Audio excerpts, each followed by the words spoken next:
নমস্কাৰ স্বাগতম জনাইছোঁ ইউটিউব চেনেল ভাস্কৰ পৰখলৈ এতিয়ালৈকে যিসকলে ছাবস্ক্ৰাইব কৰা নাই মোৰ চেনেলটি আপোনালোকে ছাবস্ক্ৰাইব কৰিব আৰু বেল আইকনটো ক্লিক কৰিবলৈ নাপাহৰিব যাতে নটিফিকেশ্যনসমূহ আপোনালোকে অতি সোনকালে পাই থাকে তাৰ কাৰণে আজি আপোনালোকক এটা ভিডিঅ'ৰ মাজলৈ লৈ যাম মহিলাসকলৰ সমস্যা মাহেকীয়া হোৱাৰ লগে লগে কেতিয়াবা তেওঁলোকে পেটৰ বিষত ভোগা দেখা যায় আৰু এই পেটৰ বিষটো আচলতে সামান্য পেটৰ বিষ কেতিয়াবা ভোগে কেতিয়াবা বেছি পেটৰ বিষত ভোগা দেখা যায় গতিকে আপোনালোকে সেই পেটৰ বিষটোক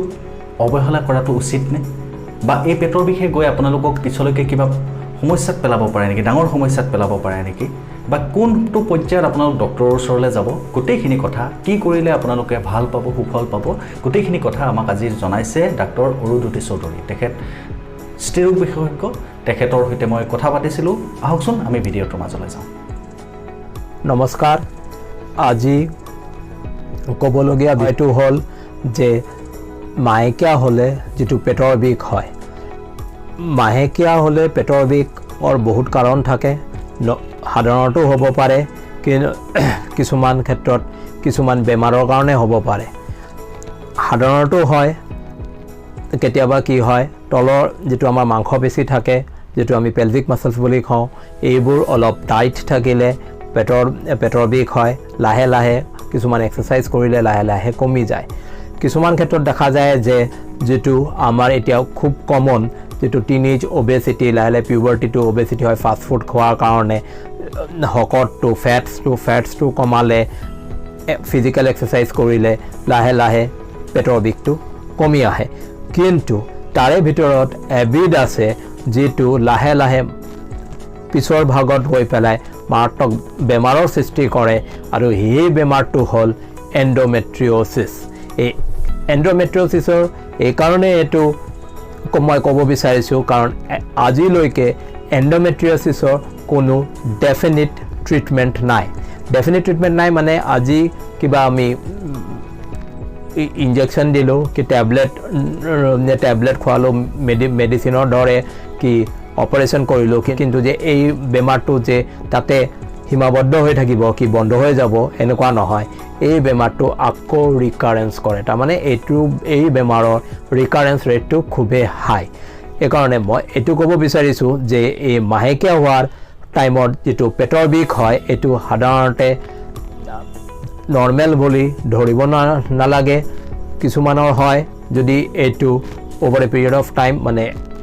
এটা সময়ৰ পিছত যদি লাহে লাহে কমি আহে তেনেহলে ভাল কথা কিন্তু যদি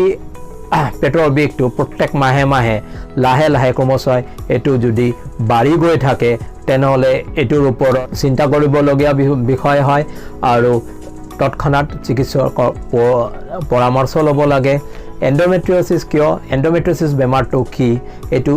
নৰ্মেল ফেনোমেনা এক ফিমেলৰে মাহেকীয়া হয় তাতে এটো জৰায়ুটো মই আগতে অলপ ক'ব বিচাৰিছোঁ এটো জৰায়ুত দুটা টিউব থাকে ফেলোপিয়ান টিউব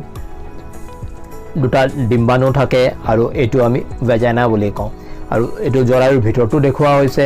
জৰায়ুৰ ভিতৰত তিনটা লেয়াৰ থাকে যেটো আমি সাইন্টিফিক্যালি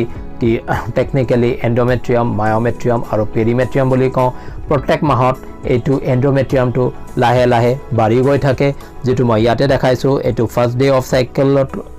ঘূৰি যায় তাৰ পিছত এটো প্ৰথম 5 দিন লাহে লাহে এটো গৈ বাঢ়ি থাকে যেনেকুৱা এটা নৰ্মেল সাইকেল হয় 28 দিনৰ পৰা 30 দিনত এই 25 দিনৰ পিছত এটো খুব বেছি বাঢ়ি যায় তাৰ পিছত এটো খৰি যায় মাহেকীয়াটো হয় এই যেটো তেজস্ৰাৱটো হয় সাধাৰণতে এটো তলফালে দি ওলাই যাব লাগে কিন্তু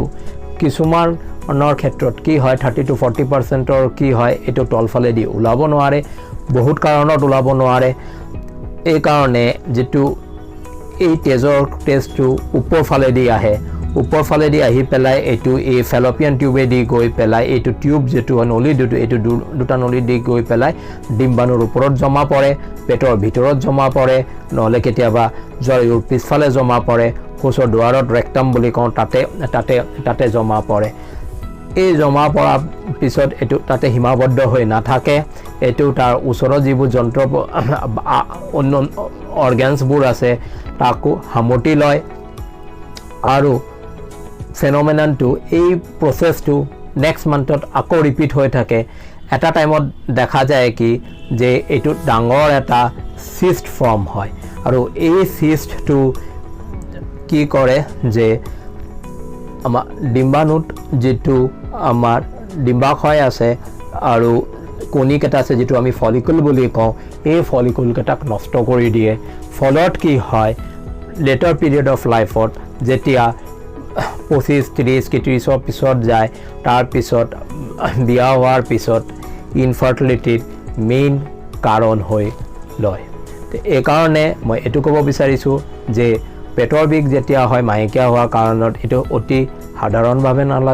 ল'ব নালাগে এটোৰ কাৰণে চিকিৎসকৰ পৰামৰ্শ ল'ব লাগে আৰু চিকিৎসকৰ পৰামৰ্শ লৈ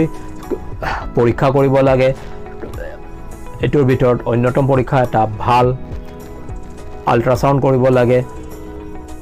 আৰু দৰৱ খাব লাগে ওয়েট যদি বেছি থাকে তেনেহ'লে ওয়েট ৰিডিউস কৰিব লাগে ফিজিক্যাল এক্সাৰসাইজ কৰিব লাগে ফাষ্ট ফুড খাব নালাগে আৰু ডায়েটাৰী হেবিট তো ঠিক কৰিব লাগে আজি আমি এইখিনিয়ে ক'লোঁ খুবেই সংক্ষেপে পৰৱৰ্তী এপিসোডত আমি এন্ডোমেট্ৰিওসিছৰ ওপৰত কি প্ৰব্লেম হ'ব পাৰে কিয় এটো খুব ডেঞ্জাৰাছ কাৰণ এটো লাইফটো হেল কৰি দিয়ে এটোৰ ওপৰত আমি বিস্তাৰিতভাৱে আলোচনা কৰিম এইখিনি কৈ মই আজি কথাটো সামৰণি মাৰিলোঁ ধন্যবাদ জ্ঞাপন কৰিছোঁ আপোনালোক চাগে নিশ্চয় উপকৃত হৈছে ভিডিঅ'টো চাই আৰু যদি আপোনালোকে এনেকুৱা ভিডিঅ' চাই থাকিবলৈ বিচাৰে তেতিয়াহ'লে আপোনালোকে মোৰ চেনেলটো ছাবস্ক্ৰাইব কৰিব লাগিব লাইক শ্বেয়াৰ কমেণ্ট কৰিব লাগিব কাষতে থকা বেল আইকনটো ক্লিক কৰিব লাগিব আজিলৈকে ইমানতেই সামৰিছোঁ চাই থাকিব ভাস্কৰ ব্লগ সুস্থ হৈ থাকক সবল হৈ থাকক